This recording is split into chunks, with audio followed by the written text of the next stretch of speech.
Good afternoon and welcome to the Preservation Association of Lincoln Brown Bag Lecture Series. My name's Eileen Burke, I'm the coordinator of these brown bags. The brown bag today is sponsored by the Preservation Association of Lincoln. Our speaker today is David Bristow. David is the editor of Nebraska History Magazine. It's published by History Nebraska, which is formerly known as the Nebraska State Historical Society. He is the author of 4 books, including Nebraska History Moments and Flight to the Top of the World, The Adventures of Walter Wellman. Please join me in welcoming David Bristow.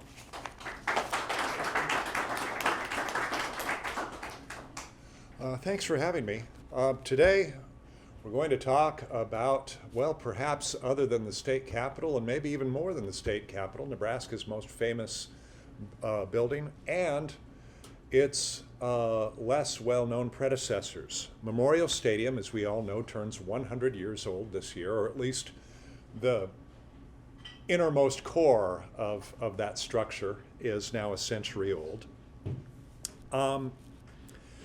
Football, as we know it, didn't emerge all at once. There's long been a game known as football. It was sort of a proto-soccer for many years, where you read descriptions of teams of indeterminate size, of young men kicking a ball on a field and often kicking each other. It seems like in many cases it was a barely organized brawl. But by the latter 19th century, the game of football started kind of branching off in different directions, and one direction was be more modern football, as the rest of the world calls it, soccer as we call it here, rugby, and American football. So the early game that I'm going to be talking about, I'm not really going to go into a lot of the rules, but consider that early football, we're talking no forward pass, we're talking about a lot of running up the middle and plays where it's just kind of a scrum of men fighting for short yardage. And the scoring varied over time, and the field was a little different. And but first, you needed a place to play. In 1889, some students at the University of Nebraska became interested in the then relatively new game of college football and pooled their money, bought an oval-shaped ball. It wasn't yet pointy at the ends like it became in the 1930s, so it looked a little more like a rugby ball. And after that, they needed a place to play. There was a field on the corner of the really a 4-block or so campus that was used by Lieutenant Pershing to drill his military cadets.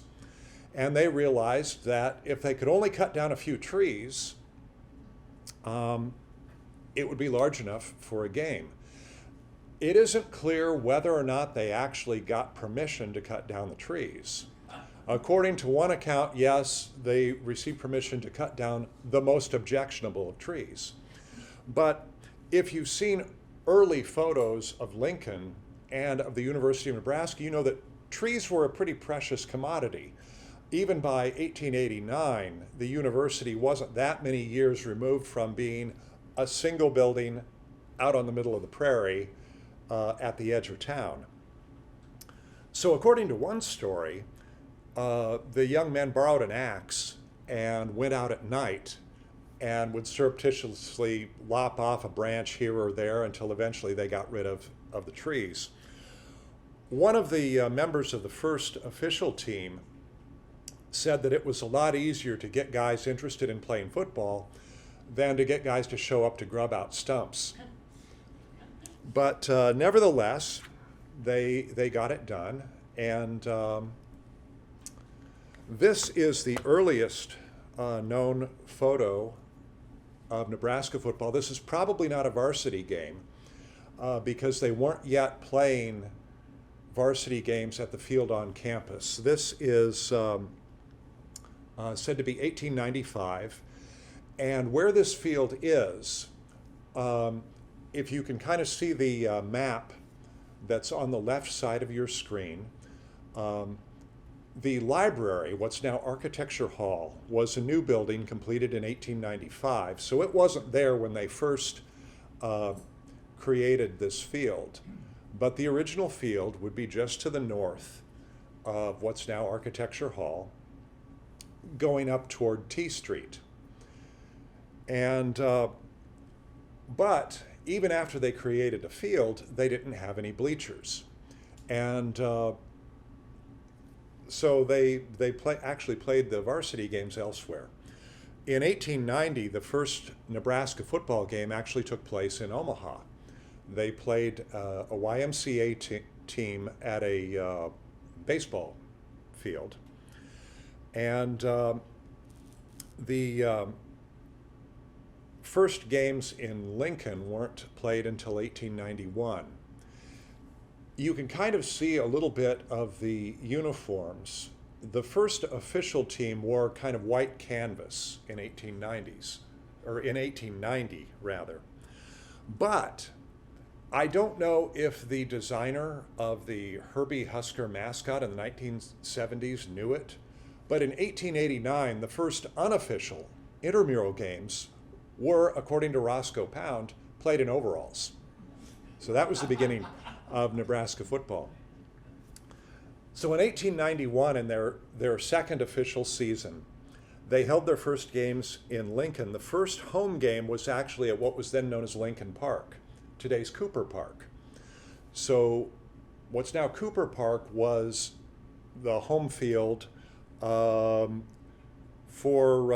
the first few seasons, 1891 and 1892, although in fact they would also play home games in Omaha in the early years. And so you'd play at a baseball park where you've got some stands. And so this field on campus here was really just a practice field and for intramural games, which intramural games were a really big deal back at that time. Here's another view of the same field. It's kind of off to the left side of this photo. In the foreground is a tennis court. We're looking at kind of the back side of what was then the library, now Architecture Hall. A lot of construction going on there in this spot right now. But you can see off to the left, the tall building in the background is the original building on campus. And you can see they've put up a wooden fence because even in the early days, they started playing home games on campus in the 1897 season.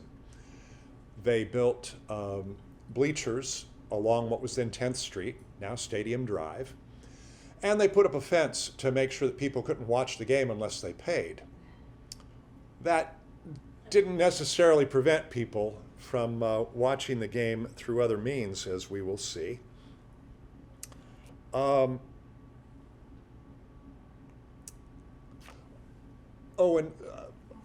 forgot to mention, I want to back up just a little bit. Cooper Park, or the future Cooper Park, was the home field for the first few seasons, but then from 1893 to 96, they were playing at what was then called M Street Park. More or less the Lewis ball fields. That was where the Huskers played their home games for a few seasons. But here, this is a post-1897 photo at the field. We must be looking from an upper story of the library. We're looking north, and if you were looking at this today, those buildings across T Street, you'd pretty much be looking at the back side of South Stadium. And as you can see, they've got bleachers and as well as some standing room only. And people are also watching from rooftops. There's some people up in trees. People got really creative if they didn't want to pay the admission fee. One thing that you can't really see in this photo, and which will be clearer in another, is they had a fence around the field to keep the fans off of the field. The fence was topped with barbed wire. Early football, there was no Nebraska nice back then. Early football was known for brawling. The crowd would be overwhelmingly male. There was probably a good deal of drinking involved. And security became an issue. In one 1899 intramural game, security was provided by 14 seniors armed with baseball bats. I do not know if they actually had to use the bats. That wasn't reported, but that's what the Daily Nebraskan said. For normal varsity games, Lincoln Police would provide security. They did not mess around in those days.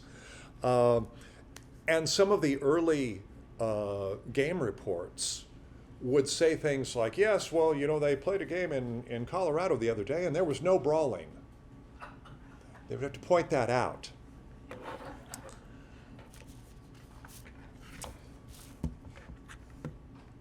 This field was still in use in 1902 when this team played. This was, back in the day, a legendary Nebraska team. They not only went undefeated that year and untied, but unscored upon. They shut out all of their opponents. And as you can see, even back then, there were some experiments. Let's take a little closer view of this. Look at the nose guards these guys are wearing. Doesn't Mickle there kind of look like Darth Vader? So, you know, broken noses were a thing in football. It was then, as now, a very rough sport. And these kind of nose guards apparently must not have been that practical. You don't really see these too much after the early 1900s. But through the years, there were various experiments until eventually the modern face mask came in, starting in the 1950s. But these guys were, by the standards of the day, a pretty remarkable team. You can't get much better than allowing no points for the entire season. If you see that building there in the background that's labeled Bowers, again, you would be looking at where that stands would be the parking lot behind South Stadium today. And if you were looking this direction now, you'd kind of be looking through Richards Hall. In 1904, the university made some changes. They had a very small campus at that time. They were starting to run out of room as they were building new buildings. And in 1904, they built a new laboratory, Brace Lab, which, like Architecture Hall, is still there. And the regent's plan was to put it right in the middle of the football field. So, no more football. Well, this created quite a controversy. This was a Daily Nebraskan headline from that year. Shall the athletic field be sacrificed? And ultimately the answer was no. They had to work out a compromise. And so what they decided to do was to move the field down, or north rather, closer to T Street. So one end of the field would be right up against Brace Hall. And, well, in fact, let's take a look at that. By the way, you can kind of see, if you look closely at this photo, you can kind of see that the wire fence by the grandstand is topped with a strand of barbed wire. So was this a good idea if you had to run out of bounds? Probably not, but apparently they felt that keeping fans off of the field, angry, drunken, ready to fight fans off the field, was more important at that time. You can see a bit of Brace Lab in the background here. Let's take a look at another angle. Okay, we're kind of looking south toward the north side of Brace Lab, and you can see the lines there painted on the ground. Now, so it looks like the back of the end zone is right up against the building, but this is 1904. There is no such thing as an end zone in football. That line up against the building, that's the goal line. So the team and the coach were not really very happy about this. There were a lot of complaints about this field. It was known for its, I'm quoting here from the Daily Nebraskan, flint-like hardness, and it wasn't even a proper sized field anymore. Let's take a look at another photo. This is the north side of the field. So the street in the background is T Street. And if you look closely, you can see that the field kind of bows out into T Street. They actually needed to create a little extra space. And even at that, there were some complaints that they didn't have enough room for a full-length field. At that time, a football field was 110 yards from goal line to goal line, no end zones. So the back line here is the goal, and you can see that the goal posts were at the goal line, the posts themselves being a few feet back, and then you've got a wire fence and a crowd. One thing that looks a little odd about this is you can see the crossing lines that appear to be going the wrong way. For several years in the early 1900s, they had made some changes to the rules of the game. A lot of young men were getting killed in football. There were a disturbing number of deaths on the field, and there was even talk of banning football. There's a story that even Theodore Roosevelt, who was president at the time, had threatened to ban it, but that doesn't appear to be the case. He was actually a big fan of the game and wanted it to continue. He felt that it encouraged the manly, warlike virtues that he felt were important. But they made some changes, and they introduced kind of a grid-like pattern of lines that had something to do with how penalties were assessed. And people started describing that pattern of lines as a gridiron. That's where we get that term. This particular game happened in 1904. This is Nebraska versus Grand Island College, which, if that sounds like a mismatch, it was. Nebraska won 72-0. So that is definitely Nebraska at the goal line, because I don't think Grand Island ever got close to scoring there. But it gives you an idea of what the uniforms look like. Not a whole lot of padding. Everything looks pretty crude. And again, no forward passing, just kind of a running game. And all the players in early game films of football games from that period, and we don't have anything from Nebraska quite that early, it tends to be just this tight knot of men, all just kind of fighting. There are a lot of punches thrown in there. And the guys weren't, of course, as big as today's player, but they were playing offense and defense. And it was a tussle. This next photo, here we can see the grandstand, and we're looking to the north again. This is the 1907 team. Gives you kind of an idea of what their uniforms were like and the kind of rounder shape of the football. This is the last season that Nebraska played on this field, because the university had plans, the regents had plans. They needed an engineering building. And where do you suppose they were going to put it? Right there. That is where Richards Hall stands today. And they built that. They built Richards Hall in 1908. And this time there was no plan. There was no other place to put the football field.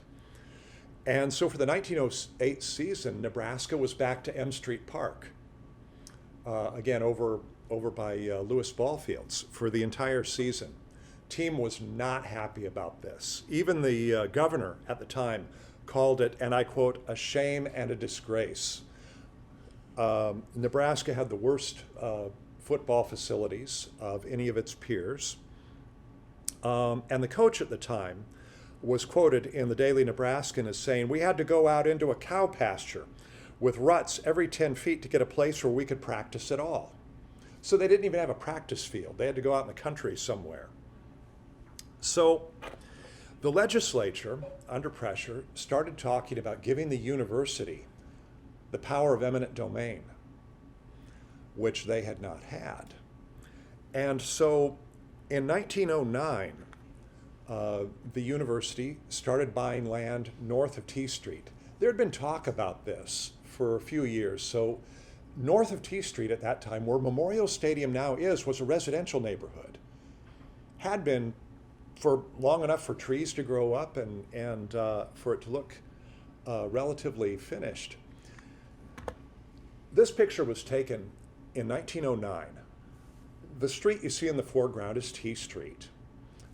And we're looking kind of northwest after they've cleared out houses. Now you can see a row of houses. You can see a street and a row of houses in the background there. That is U Street, which isn't there anymore. Pretty much that row of houses would be today's South End Zone. So the university was granted power of eminent domain. They started buying land in the spring of 1909. They ran out of money.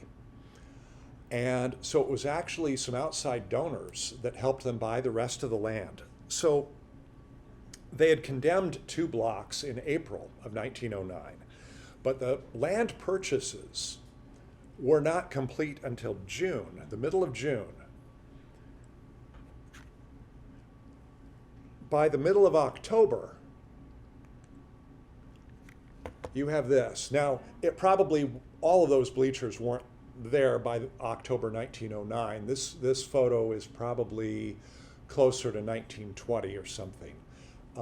They started with some bleachers and added over the years. Nevertheless, people were living in houses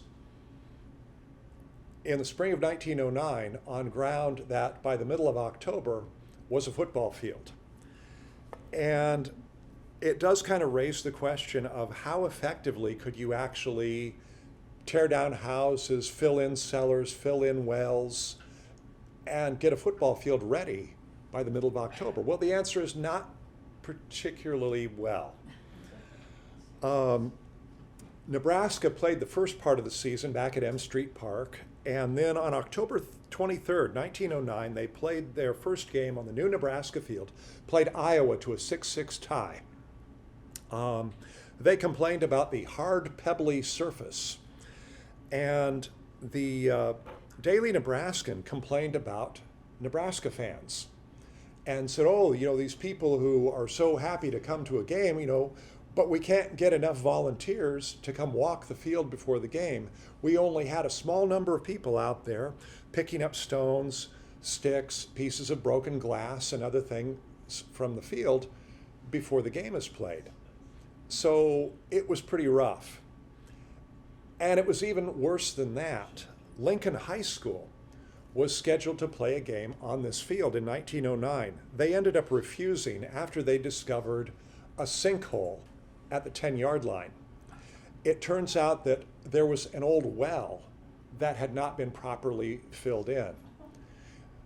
You can just imagine this guy, and the quarterback is down.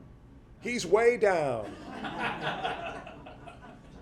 So Lincoln High said, "No, we are not playing on this field until you fix this." So I don't know how quickly they got the sinkhole filled in, but Nebraska did play the rest of their season there. Again, as I said, they continued adding bleachers, and next I want to look at 1922. This is the last season at Old Nebraska Field. Now we're looking. That awning would be, we're looking kind of the thing that's easy to get turned around here is that today the field runs north-south. This field ran east-west. And the reason was they simply didn't have room to put it any other way. They were filling all of the space, all of the land that the university had purchased. So running east-west, and I believe that would be we're looking at the north stands here. Now the fun thing about this picture, this, by the way, is Nebraska versus Notre Dame in 1922. So this would be one of Knute Rockne's legendary Four Horsemen team, so-called because a sports writer compared their four-star players to the Four Horsemen of the Apocalypse. Notre Dame did not lose a lot of games in those days, but they lost twice to Nebraska, in 1922 and 1923. This is the 1922 game in November. This is the last game played in this stadium. I want to zoom in on some details in this photo, because this photo, I love this. This is just great. Here we can see, you're outside the fence, you're not paying admission. People would bring tall ladders and sit up there. Now, can you imagine sitting on top of a ladder, and not just a ladder, but a tall ladder, for the length of a football game? I mean, I assume that these folks are not doing a lot of drinking because, well, yeah, that could end badly. And it's probably a wonder that that tree was still living, or maybe it wasn't still living by that point, because you figure it would get pretty hard usage every season. Now we're looking at the other end of the field, and we can see people up on buildings. They're even up on telephone poles. This is crazy stuff. But again, if you want to watch a game for free, this is the way to do it. None of this could have been very comfortable. What would have been a lot more comfortable would be if you had a nice flat surface where you could just kind of spread out. But you would have to pay for that. In 1922, this is the closest thing you have to a skybox. And apparently the university was okay with people being up there because clearly everyone could see them. But I got to looking at this photo and I thought, okay, how did they get up there? Well, let's take a look at a photo from a different angle. Okay. Now we can see this is, I think from the same, if not the same game, then from the same season. Here we can see the awning. Now let's zoom in on this photo. I'm going to zoom in on the very back corner of the grandstand here. Okay, can you see that board that's nailed to the post there at the very back? That is apparently, there's no other reason why that board would make any sense unless it's kind of a makeshift ladder. You can see you would just climb right up there. And of course, if you tumble off the back, you're probably going to get hurt because that would be a considerable fall. But you can get up there and spread out and enjoy the game. And I assume they could get that with just by paying regular admission. So you didn't have to make a huge donation to get yourself a luxury box. You know, so maybe the university can think about doing something like that. If they could let people sit up by the lights, or, you know, who knows what they could do. Apparently liability must not have been as big of an issue in those days. And that's going to be a big point here in a little bit.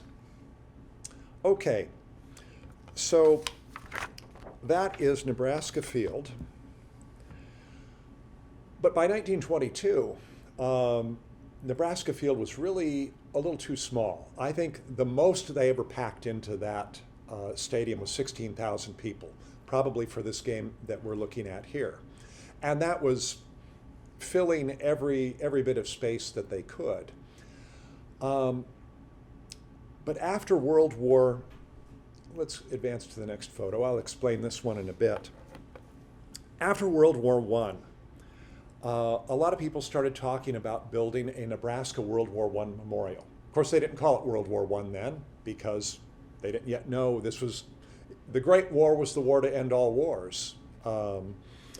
And they wanted to honor the veterans, and so plans were made to build a new football stadium, a new gymnasium, and a Nebraska military museum to honor veterans, not just of the Great War, but other conflicts. Well, by the early 1920s, the post-war economy, especially the ag economy, was not in good shape. And in Nebraska, when the ag economy is not good, the legislature is not going to appropriate money. So the legislature refused to fund this project. Not only that, they cut the university's budget. So the university was left to raise money just to fundraise this thing through volunteer donations. So they scaled back their plans. I'm going to move forward a bit. This was the original plan for Memorial Stadium. If you go there today and you see kind of that edge of the grandstand, you can see a couple of beams sticking out of the end. Apparently that was what was going to be that for those horseshoes on the end. This part, of course, was never built. Again, they kind of scaled everything back to do it as cheaply as possible, and so they just built the grandstands. But they made a big commitment move in early 1923. Back, Nebraska Field, they tore it all down. So they had no football stadium. They just had a piece of empty ground. This photo was taken April 26, 1923. This is the groundbreaking for Memorial Stadium. We're looking west across 10th Street, again, today's Stadium Drive. This is a little north of what was then called V Street, Vine. And this is where the West Stadium was built. This is the groundbreaking. The man driving the team of horses is the University Chancellor, Samuel Avery. This is the most appropriate way you could possibly break ground for the home of the Nebraska Cornhuskers, with a team and a plow. But there was a recent precedent for this. Just a year earlier, in 1922, Nebraska broke ground for its new and present state capital with a team of horses and a plow. Governor Sam McKelvey did the honors then. These guys had grown up on farms. They knew how to handle a team. Although it looks to me like his furrow is maybe just a bit crooked at the end. Maybe he lost concentration, but you've got the cheerleaders there, and they're all kind of standing on an N there that's hard to see. And yeah, that was the groundbreaking for our football stadium. So they're fundraising this through volunteer donations. And they hired a public relations firm to do this. And they really just started putting the squeeze on people because it was difficult to raise money at this time. There was not a lot of enthusiasm outside of Lincoln. Remember, this is really, radio is just starting to become a thing.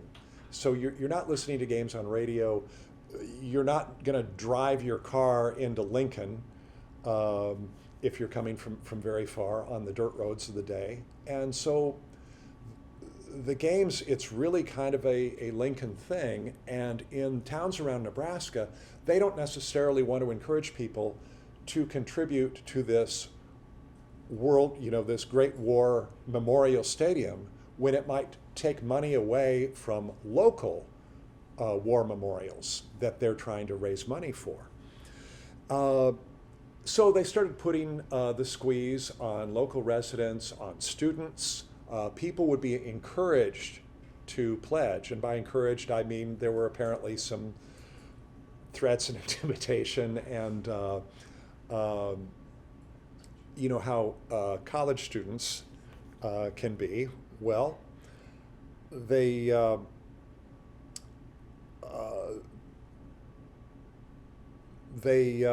put a lot of pressure on people to donate, and the firm that was running the fundraising would get people to sign pledges, and then if they didn't fulfill their pledges, they would threaten to sue them.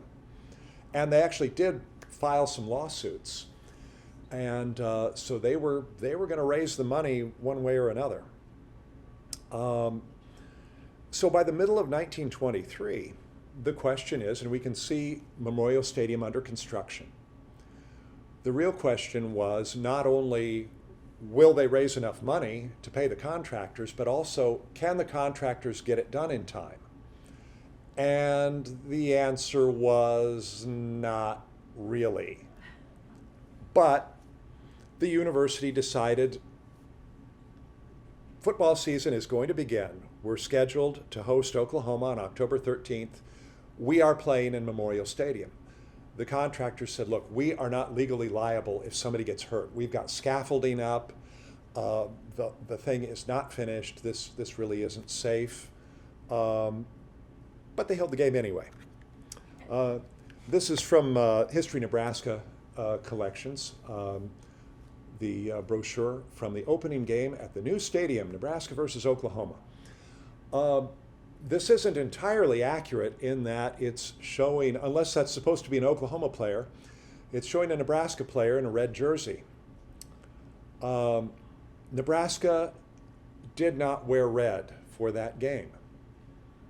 It turned out, since Oklahoma also wore red, and since at that time you didn't have home and away jerseys, you didn't wear white for road games, you just had your jersey. The coach decided, well, you know what? To tell the teams apart, Huskers will wear blue. They had done this in at least one game before. A few years earlier, they had played South Dakota, which wore red, and the Huskers wore blue. They had borrowed the blue jerseys from the freshman team. And apparently there wasn't a lot of thought to, well, you know, this is a historical moment, and people are going to pay a lot of attention to this. And of course, you can't tell from the photos. This is a World Herald photo, and you know, of course, it's black and white. But the caption does say, yes, Nebraska wore blue. Part of the reason might have been a few years earlier, Oklahoma had played Nebraska at Old Nebraska Field, and it was pouring down rain. And the field was a complete mud hole, and according to reports, you really couldn't tell one team from another after the first quarter.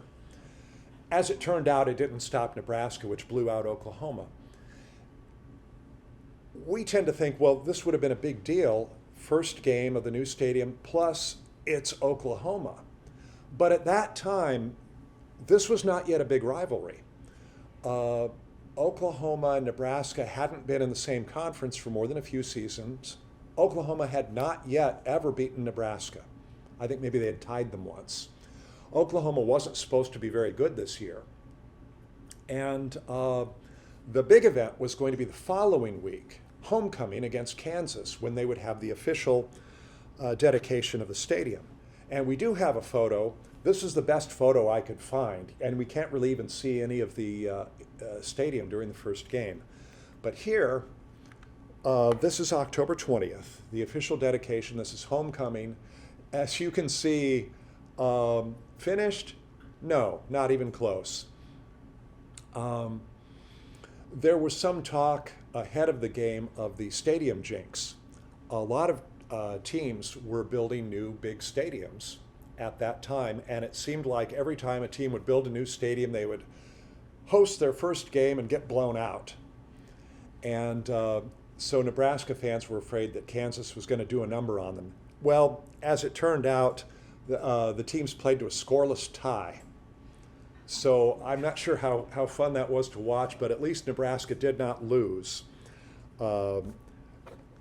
in their dedication game. And they beat Oklahoma 24-0 in their first game in the stadium a week earlier. So there was that. But the big game in the 1923 season The one that really, it's like this next game that happened November 10th. You could kind of think of this as the first really big game in Memorial Stadium. And we have to, this is a panorama, so we're going to see two halves of this photo. This is Nebraska versus Notre Dame, November 10th, 1923. Nebraska this year was pretty mediocre. I think they had tied 2 or 3 games, a lot of ties back then. There was no overtime. They weren't especially good. Notre Dame was considered the best team in the country. They came in undefeated. They were expected to have their way pretty easily with Nebraska. Nebraska pulled the upset in this game. Won, I believe, I think it was 14-7. The score is on there if you can read it. And there we see one side of the stadium, and there's the other. And you can see it's a little more complete, but still not quite finished. And even then, by the 1920s, if you look at the crowd, you can still see there's still not a whole lot of women attending these games, maybe more so than in the very early days. Although, if you go back to 1890, in the university student newspaper, they had a weekly paper called the Hesperian, and they printed a short story written by 2 female students that was about football, and it was full of all the football lingo from that day. I don't remember the name of one author, but the other author was Willa Cather, who was apparently a football fan back then. And I don't recall that it was that great of a story, but she got better. So here is Memorial Stadium, probably not the very first season, but it kind of shows they didn't sell out most of their games back then. This is John Choppy Rhodes, who was a star halfback, 1923 through 25.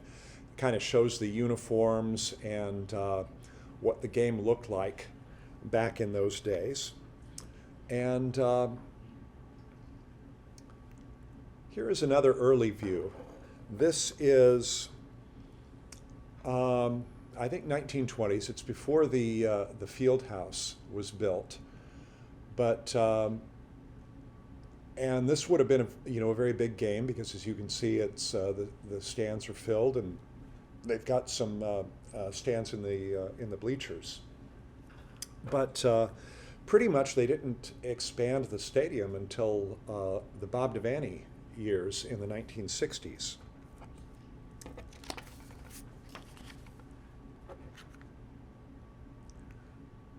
This is the last photo that I have, and this is circa 1930, an aerial view, and it kind of covers all the ground that we've talked about so far. The street to the left, kind of that main street, that's 10th Street. And if you look at the bottom of 10th Street, you can see Brace Hall there and Richards Hall. So that's where the original field was. And then that empty field that's just to the south or just below the stadium, that's where the old Nebraska field was.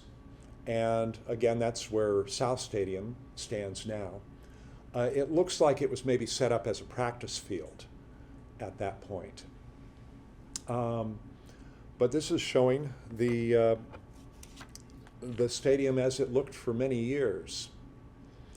And so that's pretty much the presentation, but since we've got maybe a few minutes before we get to time for questions and answers. Since we're up to the 1930s, there's a little story, sort of a rest of the story kind of a thing, that we just kind of stumbled upon at History Nebraska in the past year. Earlier on, I had talked about the original team, the guys in 1889 who were cutting down trees and grubbing out stumps. A young man by the name of Albert Troyer was an agronomy student. He was, I think, a senior during the first year of official play in 1890, a young man from Alabama had come up because of the reputation of the Ag College. And Troyer scored Nebraska's first ever touchdown in their very first game in, I think, Thanksgiving Day, 1890, in Omaha, at a baseball park. Nebraska played a YMCA team. Their first points were off of a couple of safeties, and then Troyer scored a touchdown. And several years later, he wrote a reminiscence about the early football and how they created the field, and so I referred to that. Well, whatever became of the guy who scored Nebraska's first ever touchdown? And you would probably never guess that he died in the Soviet Gulag in the 1930s, in 1937. After he graduated from Nebraska, Troyer went back to Alabama, became a successful agronomist. Citrus was his specialty. He created hardy varieties of citrus, like a variety of orange that grew well in California. So he's a really pretty important guy. But he was, at least by the 20th century, very left-leaning in his politics,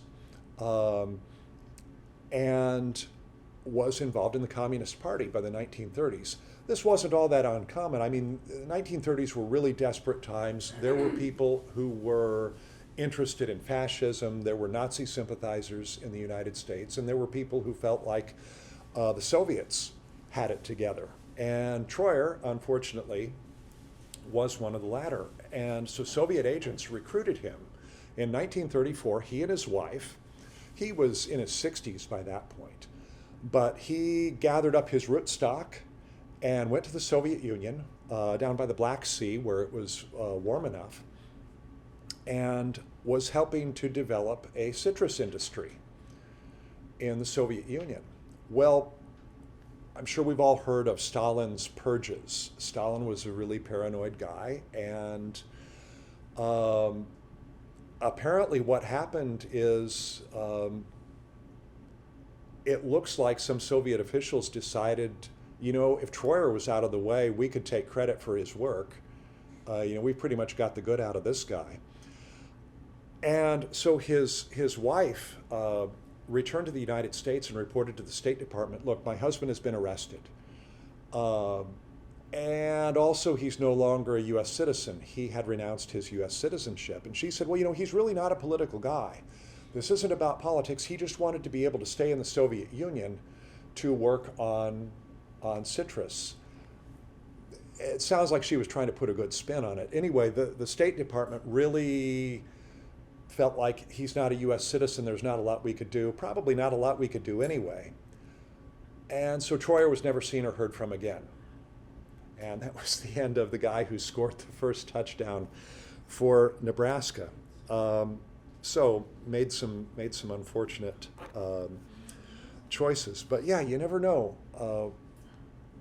how things are going to turn out. Back in 1890, no one would have anticipated, well, that's how this particular guy is going to turn out. At the same time, you wouldn't think, yeah, one of these girls who's writing this football story, yeah, she's going to be a great novelist. Or this football team, they wouldn't, even in 1890, the original version of Memorial Stadium would have just blown their minds. You're going to build something like that for football? Are you kidding me? Let alone what we have today.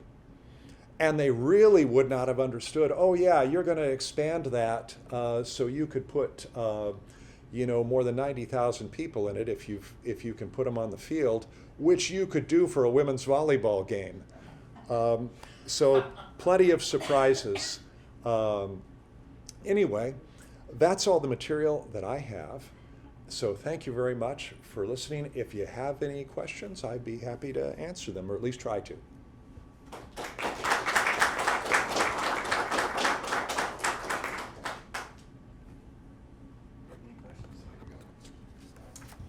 Does the Historical Society have, or does the university have good records on who were involved in things like fundraising and that sort of thing for the stadium, and are there good records on that? We published an article in Nebraska History Magazine, which I edit, and it's not in this issue, but some years ago, and the article is online. We published a scholarly article about the fundraising. The article is titled "Give Till It Hurts," and it was all about how the funds were raised, and so it is full of, it's heavily footnoted. And so I don't remember offhand if the records were in our archives or if they were in the university archives. I would guess probably the university archives for the most part. But if you're interested, I can show you how to find that article. And so it is fairly well documented. And yeah.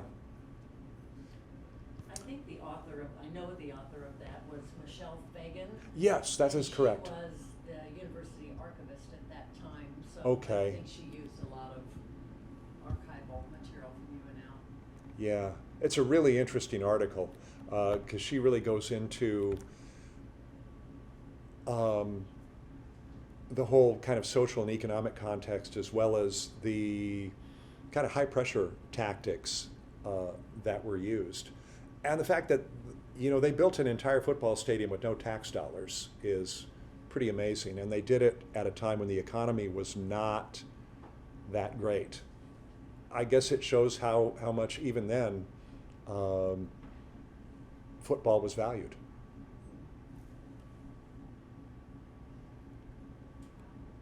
The others? Okay, well, thank you very much for listening.